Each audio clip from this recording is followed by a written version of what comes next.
Hello, everyone. It is Sunday, September 15th. This is Throwing Light. I'm your host, LTJ Reese. If you're not throwing light, you're not acting right. I've got another one of my IML siblings on here, Daddy Andy. Before we get to Daddy Andy, though, I do want to remind everybody that Throwing Light was inspired by Ashwell Sexual Health and Wellness in Austin. They are an organization that helps the community provide health services. They do STD testing. They even have a food bank. They have mental ways to get mental health services. Please visit ashwellatx.org to learn about Ashwell, or if you like, you can donate. With that being said, let's kick it over to my brother, Daddy Andy. What's up? How are you? Hey, good to see you. Thank you for having me on. I appreciate it. Mr. North American Bear 2023. Yeah, among other things. Among other things, of course, because we were all of us are like superheroes with magical and mutant powers. Why don't you go ahead and tell everybody, how who you are and how you got involved into the community? Certainly. I am Mr. North American Bear 2023, but the story starts a little bit before that, actually. I was one of those people that spent a large chunk of my life sort of hiding away. My 20s and 30s and all the way into my late 30s were focused on my career and being afraid of the community, not just, I mean, like the leather community, but also the bear community, the LGBT community, the whole nine yards. And I kind of had one of those moments in my late 30s where I was like, oh my God, you only live once. Why am I doing this? Why am I hiding like this from the world? So I started getting out. I got involved. Turns out here in Cleveland, we have the country's oldest leather bar in the Midwest, the Leather Stallion Saloon. And I was able to get involved at Leather Stallion. And after seeing these people with the sashes, these leather people that walk around with the sashes, and everyone loved them, and they're so important in the community here in Cleveland. They're the title holders in Cleveland are very much into community service and community action, and it was so inspiring to see. So I ran for title R&J Leather Bear Pride, and that was 2022. I won that title, and I followed suit with the other leather title holders in Cleveland, and I started getting more involved, producing events. It turned out that my operations mindset in my professional life was able to translate to the LGBT community in that way. So putting together a bar night or a dance or a charity event or a fundraiser, turns out I was able to figure that out pretty easily. And um, it became a whole thing. And before you know it, you got a bar community, you got your family, your bar kids, your bar spouses and stuff. And when the community started saying, you should really run for North American Bear, you should really do that. It's like, that's a big deal. And I don't know if I'm prepared for that. And the pressure mounted, and it was okay, all right, let's do it. Let's give it a whirl. And it was so very worth it. It was an amazing experience. I traveled as much around the United States as I possibly could in my title year. God knows that's not cheap. It's expensive to be a title holder. So I didn't get around as much as I wanted to, but I went from one coast to the other. I did a whole pride thing. I went to so many freaking prides, and my title year wasn't even funny. Um, and then I capped it off by doing something a little weird, because usually Mr. North American Bear usually feeds into World Bear. But because I had the R&J Leather Bear title, I thought, you know what? What if I did something different and I ran at IML instead of World? And that ended up being an absolutely amazing experience. And it was just this great way to cap off my title career. So that's the nutshell version of all of it. I went from the recluse who was afraid to go out and afraid to meet people to the guy who I have to tell people, no, I don't own the bar. I just volunteer at the bar.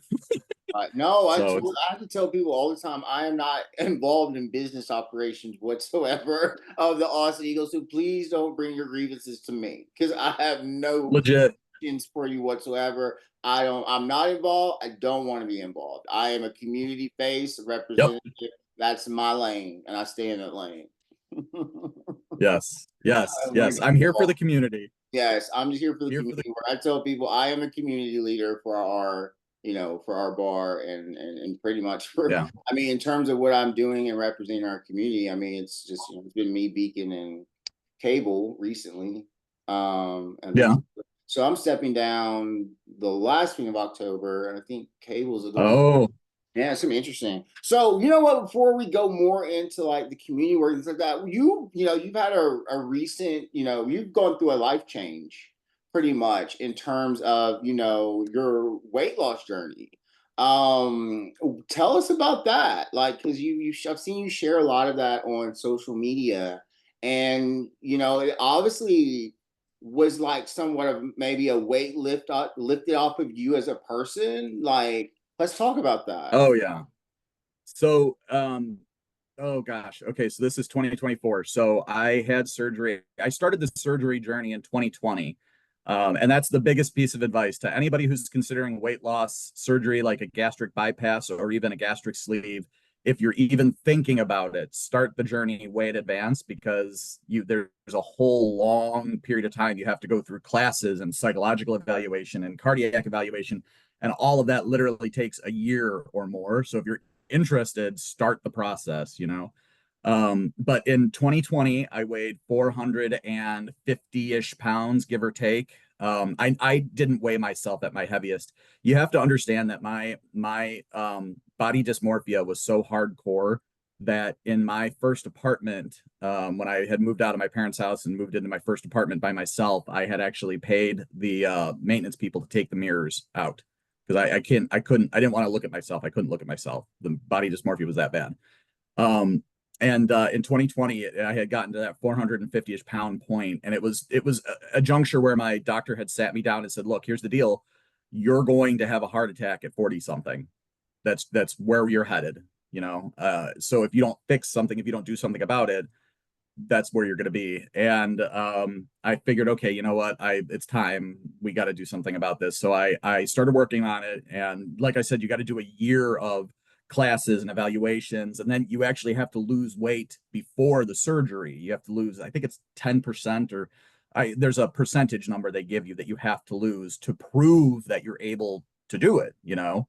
um and so then you have the surgery. I had a full gastric bypass. I didn't start with a sleeve or anything. And that was after talking it through with my doctor. I had just decided that there's so many people, if you do the reading, there's so many people that have a gastric sleeve surgery, and then have it corrected to a full bypass later. So after talking to my doctor, I was just like, no, let's just do the whole thing. Let's do the full bypass. And it was worth it. It was painful as hell, and there's months of not being able to bend over or sit right, and you got to wear the abdominal binder for forever. And it was so worth it though, because I got my life back. I got to have a life. It was less of an issue of me being afraid of people. Like, my body dysmorphia was a thing, and I didn't want people to see me. I didn't even take my shirt off in public. I was that big guy that would go into a pool with his shirt on, and I couldn't.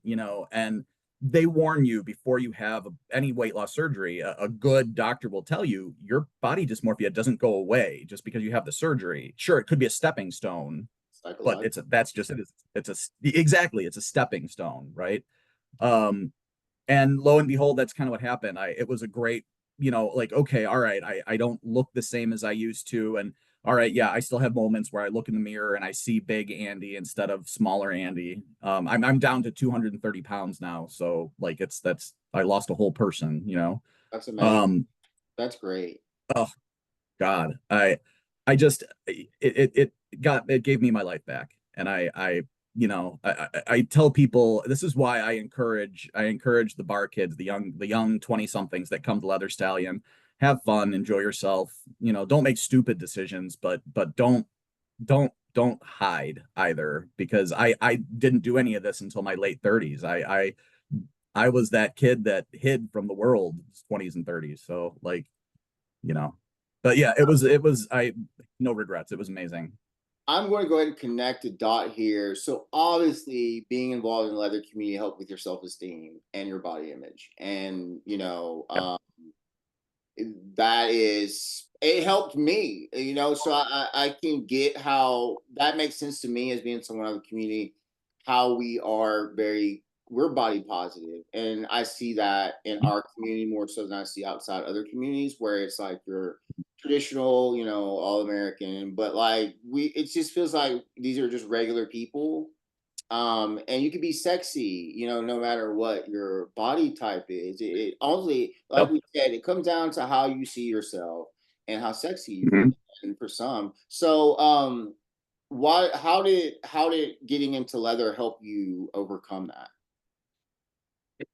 So here's the funny thing about getting into leather. I have to amend my story a little bit. So I actually ran for the R&J Leather Bear title for the first time in 2021. Because I didn't realize in 2021, I didn't realize it was a leather bear title. The contest used to be Mr. Cleveland Bear, and that was the year they changed it over to a leather bear title instead of regular bear. And I didn't know until we got there that night, and I was on stage, and I'm like, oh shit, this is a leather title. Like You I have any didn't know, leather? so I You didn't have own any any leather. No, leather? Okay. it was bad. And here's the funny thing about it though. So I was totally ill prepared for a leather title, even a leather bear title, and I obviously didn't win. The judges were super amazing with me, and in Cleveland we have our sort of the big leather family in Cleveland is R&J Leather, which is named for R&J, the founders of the family. And the R&J Leather family was so fantastic with me. And I initially, like, leather was on my radar. I'd watched leather videos of a certain type on the internet. And so leather was in my periphery, but it was never something that had gone through my head really. And especially now that I had lost the weight and I was smaller, there was this moment after the contest talking to these judges where I was like, oh my God, wait a minute. I could do this now. Like it's fiscally possible. Um, but now that I'm starting to feel better about myself and who I am and I'm involved in the community, I could really do this. So I started coming to the R&J Leather events. I started getting to know the Leather family, and I like many LGBT folks, I have that whole chosen family situation where my biological family, my mom and sister and I are close, but none of the aunts and uncles, and I'm Italian, so I have so many aunts, uncles, and cousins. Nobody speaks to me because of the gay thing. Nobody speaks to me. So this idea of a chosen family is so important to me, and R&J Leather just became, that extension of that chosen family.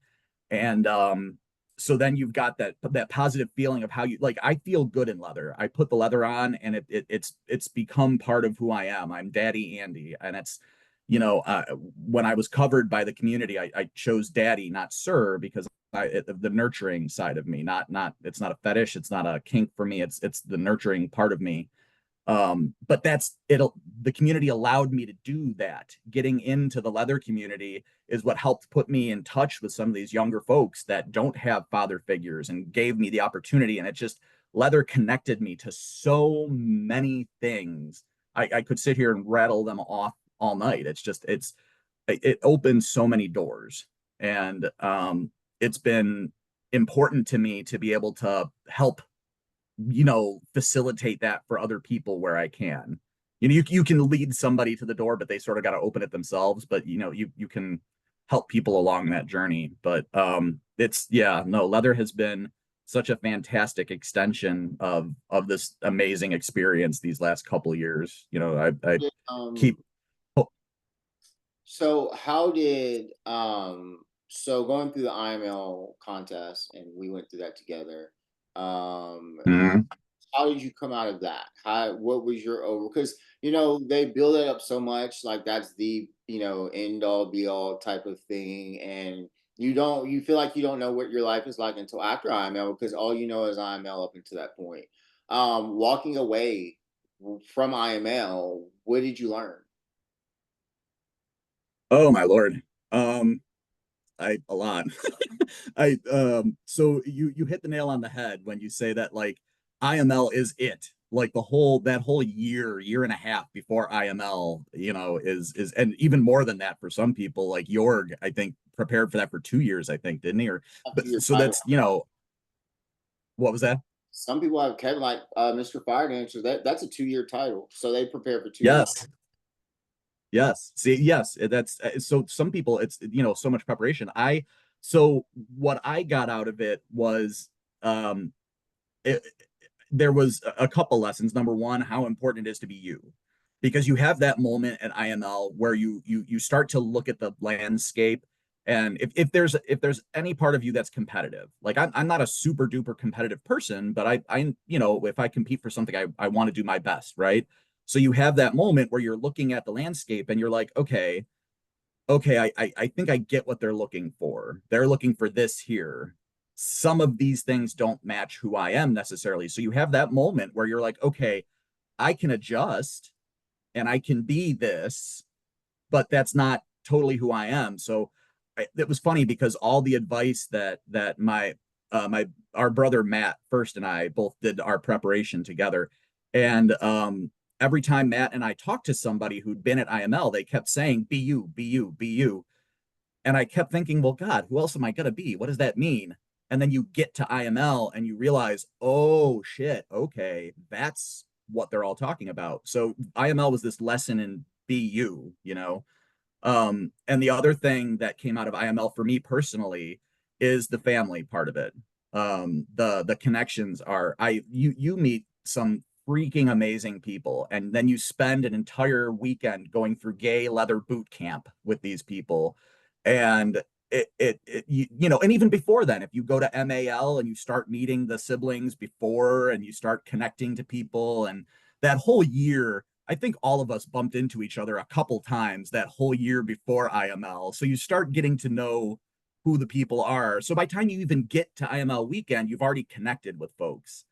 Um, so by the end of it, I swear I could move out to Baltimore tomorrow and be with Vanis, or move out to Austin or Phoenix and be with Austin. And I feel so strongly connected to some of these guys. That was the other big win. And I know that sounds cheesy, but Oh, it's honest to God the truth.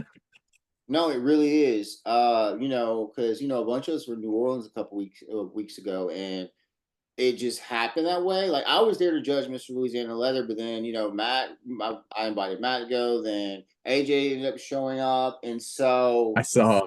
it was just like it's now like I have like rocks in these places that I Mm-hmm. hang out on, right? Like, Yep. and I know if y'all are there, why? How could I ever at this point ever go to any city knowing that one of my IML brothers or siblings are there and not reach out or Yep. not think that I can't reach out? And so it Yep. was very interesting. It was because I mean New Orleans is a little bit of a home turf for me, but to have like my IML family on my turf, if that makes sense, and actually get to I get see, it. and you guys, you came for Austin King weekend, right? Last year. No, Matt, Okay, I so didn't have the okay, I money. thought you were here for that. Well, that was like a kind No. of a precursor to IML, and so because it was, people Yeah. come down. So I went into, I agree with you. I went into it, I went to MAL. That was a great opportunity to meet the majority of everybody. I think that's one thing Yeah. about connect. So yes, we do encourage you to go to MAL. It's a very great way to connect. I Yes. think moving forward, Claw too. I don't know if I'm going. I doubt I'll go to MAL next year. I am going to IML. It feels right. I got to figure out to what capacity. I think I am really wanting to push my artistry, and I think I just kind of want to take Hmm. my leather life and spread it in other avenues that I can think of. You know what I'm saying?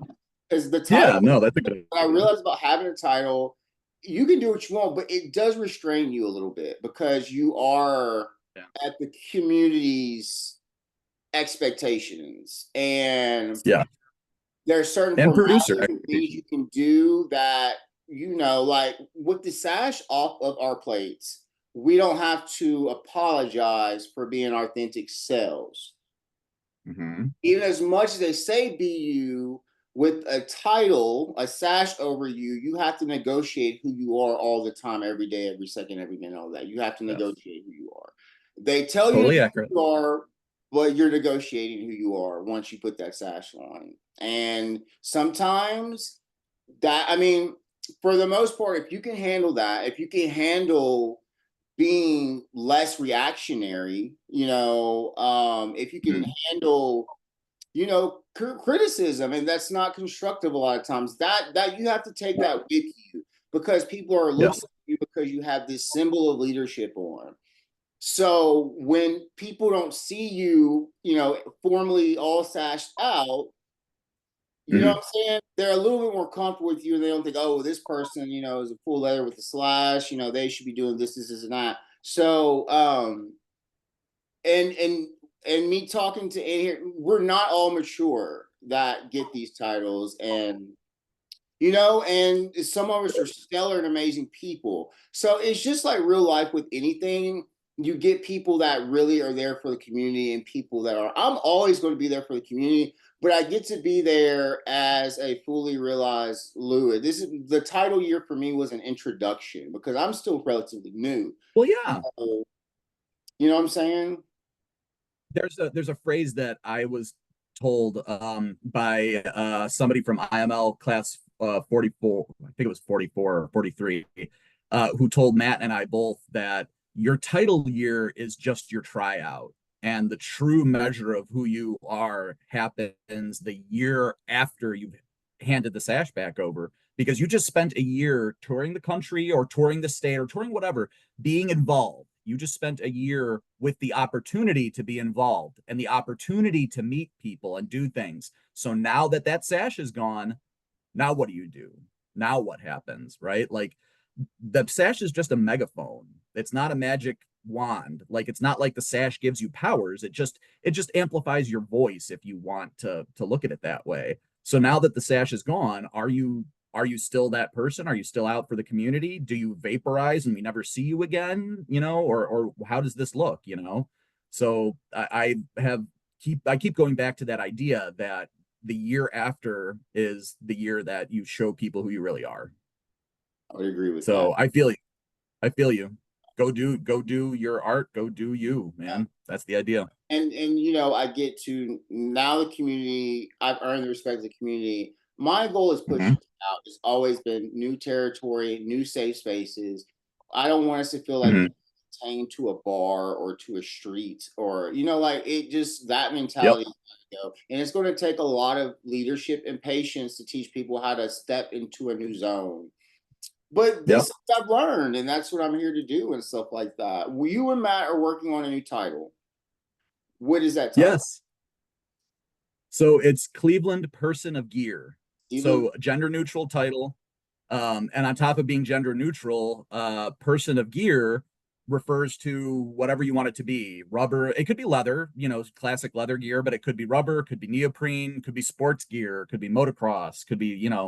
Cleveland is amazing. One of the things that you sort of discover if you come to Claw is that Cleveland's pretty freaking cool. Cleveland's an amazing city, and we have so much.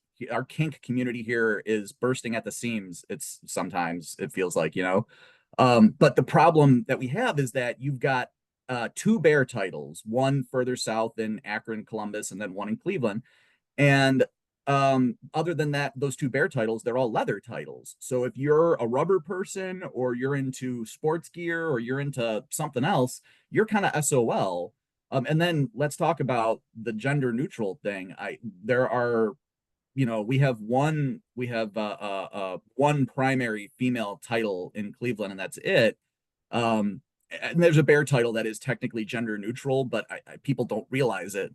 So it was important for Matt and I both that we create a title that could give a voice to as many people that we can that don't have representation. We want to be able for people to be able to see themselves. that's You really know. like the revolution. I think we're entering it. We're entering into a leather community that's trying to be inclusive. Like, you know what I'm saying? Like we're coming into Yep. we're part of this new generation of leather people, obviously, especially Yep. right. And for me, I'm right along with you. I mean, like, shoot, dude, I'm like, freak, let men and women compete for IML together. Like, let's see who the winner is. Absolutely. Like, you know what I'm saying? Like, I don't get it.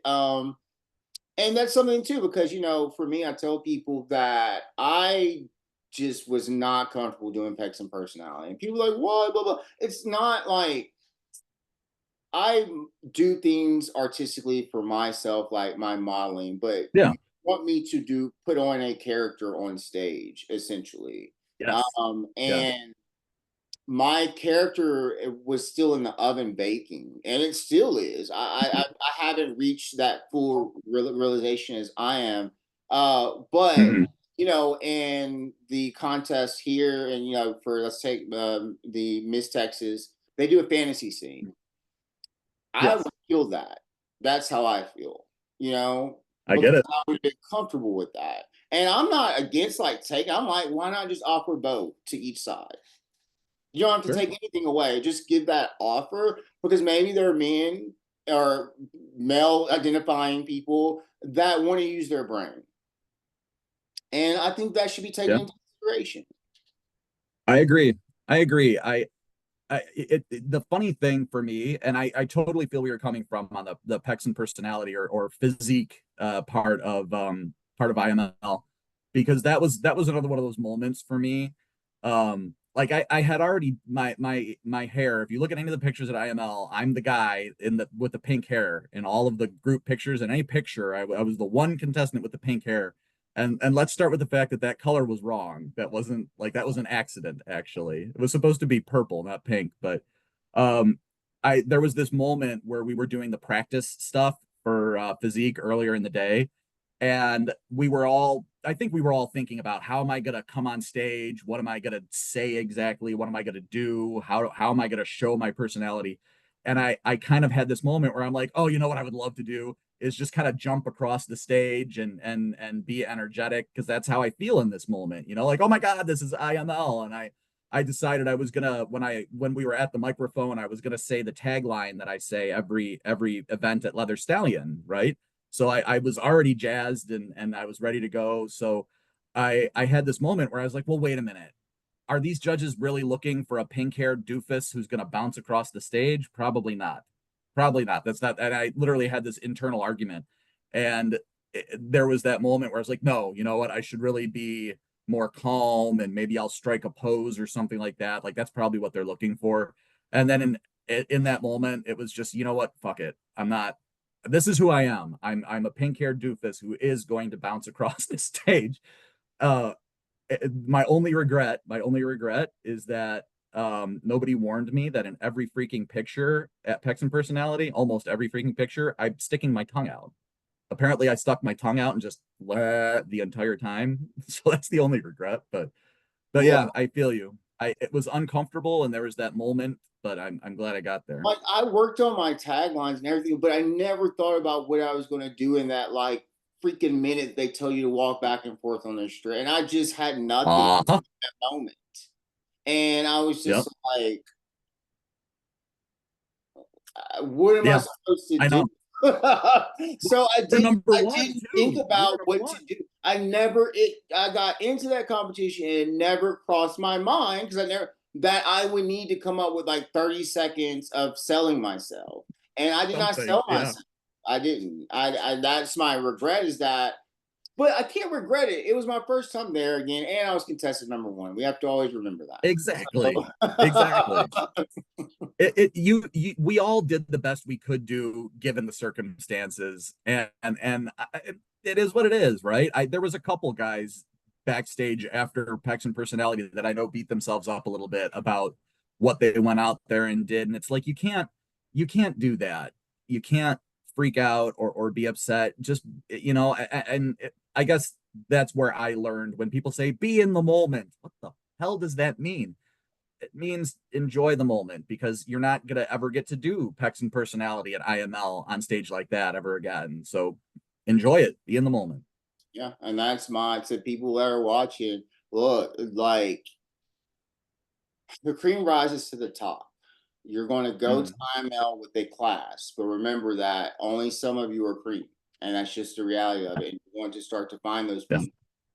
And there are obviously prominent people in the class that will start to be the focus, because not all 59 Yep. have the same motivations. Some of us were there for family. A lot of us obviously were there to get the title, but some of us knew that wasn't necessarily going to be, they had to be realistic about what the outcome. Yeah, So, we're absolutely. in now and Andy. So I'm going to ask you the question I asked everybody that is on the show Yeah. at the end. What is something that you think that we are not shedding light on in the community that we need to shed light on? Ooh, um, there's a couple things. So if I put it in context of Cleveland, because that's where I spend most of my time, um, it's so hard because there's two things that I could say. It's either shedding light on ladies in the community, like feminine, identifying as women. So many in Cleveland, so many of our spaces are so masculine that even feminine guys get a raw deal, but ladies especially. And it kills me. I know that way early on in the 80s, women weren't allowed in leather stallion, and then late 90s when women were allowed, they sort of got harassed a little bit. And I hate to hear that. And it's better now. Like, we have women who do come out. We Matt and I had our first underwear dance last night, our EDM underwear dance, and we had a great amount of ladies actually, and so that's one thing that we need to shed some light on, that there's still so many places in the bear community. You have events, big name events, that still ban women, and it just boggles my mind. But then the other, on that same sort of token, it's our trans and gender neutral. It goes beyond just women. There are other people in the community that get marginalized for one reason or another. And I don't know, it's 2024. Like, why do we still need to have these arguments? Why are we still standing there saying, hey, these people deserve a voice? It's 2024. Can't we just let them have the voice? Can't we just do that? And I don't know, that boggles my mind. That I look forward to 5-10 years from now, when that battle is less of a battle. Well, we're a part of the battle, and so Yes. we're helping to fight as best as we can. We're in that transitional period. That's just what our generation is here to do, is do the transitional Yep. work. Because we do know what, I mean, freak, we know what the last 20 years of the century and the first 20 years of the century have been. Yeah. Yeah. Much. No, I agree. I agree. It's up to us to usher some of this stuff in, and it's good to see some of the changes. Like, one of my favorite things, our sibling Vanis is mixed Maryland leather, and that's great. Like, what a great way to make it more gender neutral, and anybody of any gender. This is why, when Matt and I were kicking around titles and stuff, that's why we decided on person of gear. Like, it doesn't matter what you are. I think it's up to us to continue to put this stuff forward, and make sure that and it's something that it's everybody's responsibility. Like, if you're out at a bar night, even if you're not the title holder who's running it, even if you're just there, if you're at a bar night and you see somebody treating somebody else badly because they're a woman, because they're trans, because they're more feminine presenting, whatever the situation is, if you see that, if you're witness to it, then it behooves you to say something about it. Like, I'm not telling you to go get a bar fight, hit somebody with a bottle or something, but like, say something. Like, don't just sit there and let that shit happen. Like, it's up to all of us. If we're gonna help usher this community into the next generation, then it's up to all of us to do that. You're absolutely right. So, All right. Well, thank you, Andy, so much for being on the show. I'm going to be doing our thank IMO you. meetups, and I do want to have you back for the next IMO meetup if you want to participate in I that. would love that. That'd be fantastic. Please. So I, as of now, am planning to come to Claw in April. So that's my only. Hey. I'm gonna do two leather events. We'll see how the other half of the year. I'm going to go to IML, and I want to do Claw. That's what I'm committing to right now, because I don't have to go to 12 anymore a year. So like, I'm Yeah. I'm just going to do leather events, as they are vital to what I'm doing. So we'll see. All right, Well, y'all, when you that when you brings us to begin the your end. Knowing light. Okay, Andy, my new thing I'm going to start doing is that we have to say it together. If you're not throwing light, you're not acting right. Okay, we have to say it All together. right. Okay, All right. 1, 2, 3. If you're not throwing If light, you're not throwing light, you're one right. more time, one more time. If you're not throwing light, If you're you're not not throwing acting light, right. you're not acting right. Perfect. God bless webcams. All right. Well, that brings us to the end of the show. And remember, yeah, throw light. See y'all later. Bye.